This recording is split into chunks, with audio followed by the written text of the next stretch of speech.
There are three main things I have done on my self-love journey, and it's been a hard-fought journey that will work for anybody.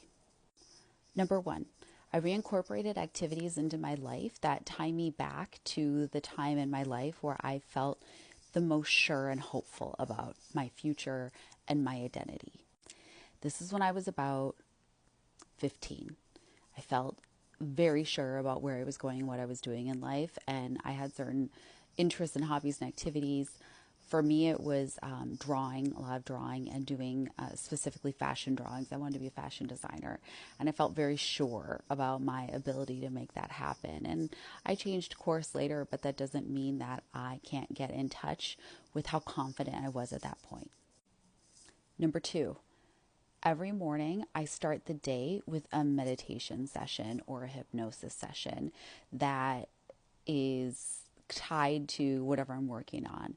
But generally, it's a catch all of making sure that I have a positive mindset. I feel empowered and confident to attack my day. And I don't hold too tightly to it. I kind of go through it in the morning. I give it that 10 to 20 minutes of however long the session is. And then I start my day. And I don't hold myself to like, oh, remember this and hold on to this feeling because I'm trying to have it speak to my subconscious and hold itself there. And it's really nice time. It's a nice way to wake up. It's a nice way to start the day. It's a nice way to remember to grab the good intentions that I might have had that when I was going to bed the night before that I sort of forget when I wake up. And if I were to look at my email right away, I would immediately be distracted from everything I have been planning to do better the next day. And the third thing is to strengthen my relationship with my intuition, my inner voice, and my subconscious. So I do that by listening to my gut a lot more.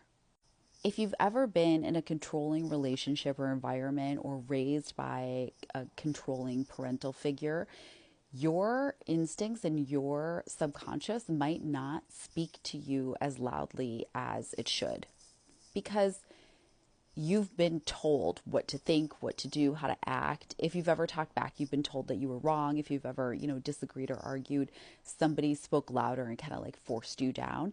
And so after a while, you just sort of stop listening to yourself.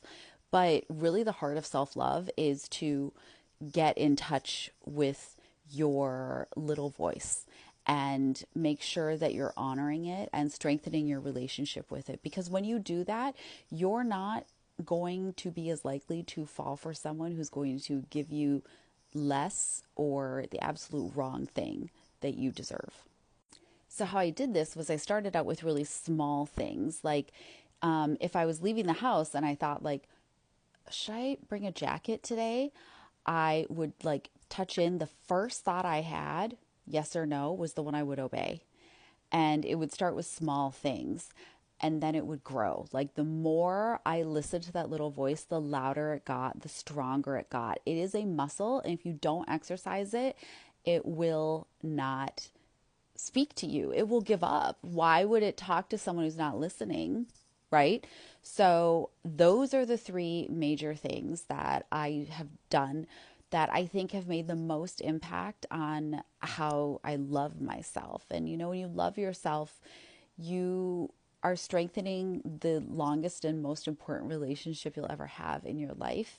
And it's not just getting a massage or a pedicure or, going to a spa. It's not just self-care.